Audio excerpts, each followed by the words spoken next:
But Mary sat at home. Martha said to Jesus, Lord, if you had been here, my brother would not have died. But even now I know that whatever you ask of God, God will give you. Jesus said to her, your brother will rise. Martha said to him, I know he will rise in the resurrection on the last day. Jesus told her, I am the resurrection and the life. Whoever believes in me, even if he dies, will live. And everyone who lives and believes in me will never die. Do you believe this? She said to him, Yes, Lord. I have come to believe that you are the Messiah, the Son of God, the one who is coming into the world. The Gospel of the Lord. Praise to you, Lord Jesus Christ.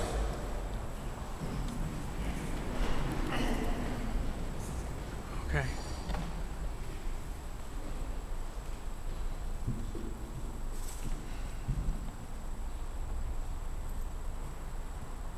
Good morning, or good afternoon, I should say. Again, I want to add my words of welcome to that of Father Bill, and to celebrate this passing of John Gordon in this Mass. And as we have heard over the past 10 months, we've heard the story of John Gordon over and over again. First, artistically, by Ken Dooley and his highly acclaimed play, The Murder Trial of John Gordon, in which I was privileged to play a very small but significant part. Then, as the pardoning process progressed through the Rhode Island legislature, the story of the Gordon family and that of every Irish Catholic in Rhode Island was contextualized for us by historians Drs. Patrick Connolly, Don Degnan, and Scott Malloy. And then public defender Michael DeLauro educated us on the legal ramifications of the 1844 Gordon trial and subsequent execution in 1845, while Representative Peter Martin guided the political process through the Rhode Island legislature, culminating in Gordon's pardoning on June 29, 2011 at the old State House on Benefit Street. So we, the members of the Irish American community, are most grateful for the time and effort put into correcting the historical record, thus restoring John Gordon's greatest attribute, namely his good name. Although the recognition of his innocence was delayed by 165 years, it speaks very well of the clarity and persistence of our collective conscience, which can now claim a victory for justice over the prejudices and bigotries of the distant past. Now, as comprehensive as this body of work is, an essential element of the saga is either missing or assumed, and needs to be made explicit, namely, the spiritual nature of a simple man who took his Catholic faith seriously. The friendly sons of St. Patrick, the Pawtucket branch, summon us here today to focus on John Gordon's faith, that no doubt was the source of his courage as he faced his death. The composure with which he accepted his fate suggests to me that John Gordon instinctively knew where to look for justice and find vindication.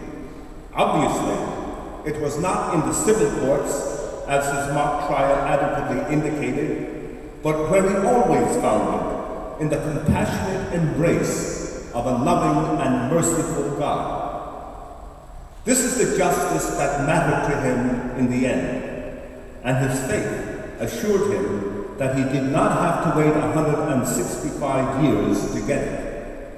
And like every other Irish Catholic, he experienced God's love and mercy, the justice of God, while attending Mass, perhaps in the original Church of St. Mary's, or perhaps St. Patrick's in Providence.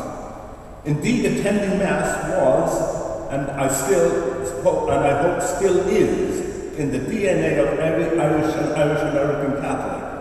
Not only does it fulfill our religious yearnings, but our cultural desires as well.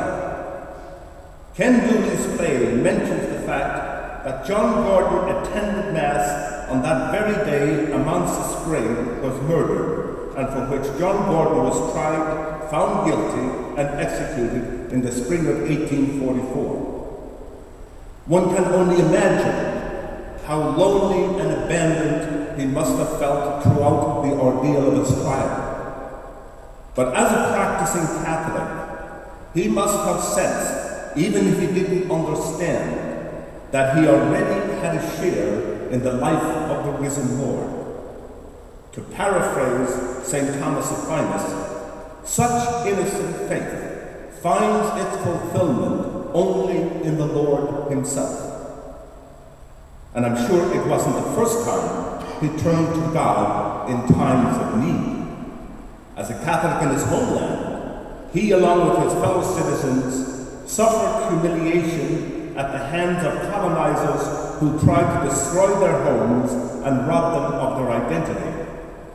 He, along with fellow countryfolk, suffered a poverty so severe that it drove them out of their native land looking for better lives in Cranston, Rhode Island. And during these tribulations, their only consolation, whether at home or abroad, was their faith in God. Like the Hebrew people of old, they found their sustenance in a provident God who would guide them on their hazardous journey not only across treacherous oceans, but through life's turbulences, especially experience such as John Gordon endured. Everything must have seemed hopeless to Gordon in the face of such injustice. The depth of despair, the sense of abandonment, the emptiness within must have tortured his soul as he listened to a prosecutor fabricating evidence, a prejudiced judge finding him guilty, and a bigoted judge pronouncing the death penalty on him.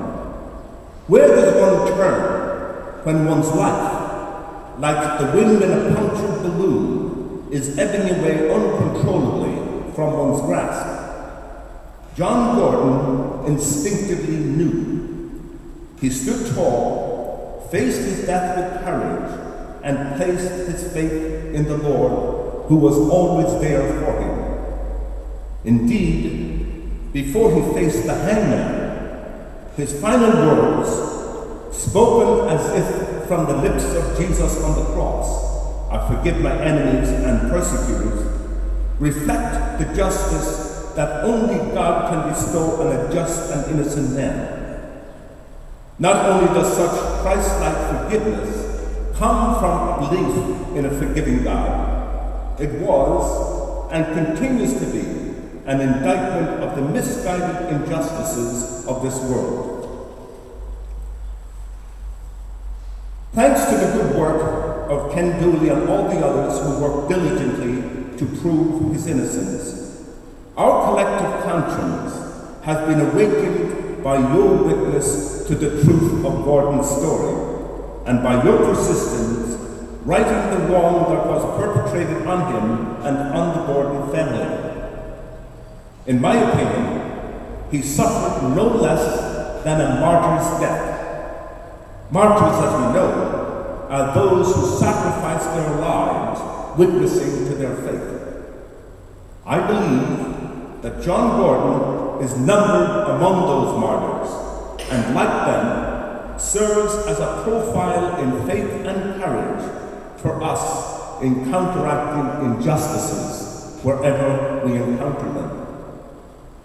For the gift of John Gordon's life, and for the many others who sacrificed their lives in pursuit of justice, we thank you, Lord. And we humbly pray in this Mass that God will grant John Gordon, his family, and all our departed loved ones a place in his heavenly kingdom where there is justice for all. May they all rest in eternal peace. Hologasal, is Gunyarna Via Trokara, or Nanana.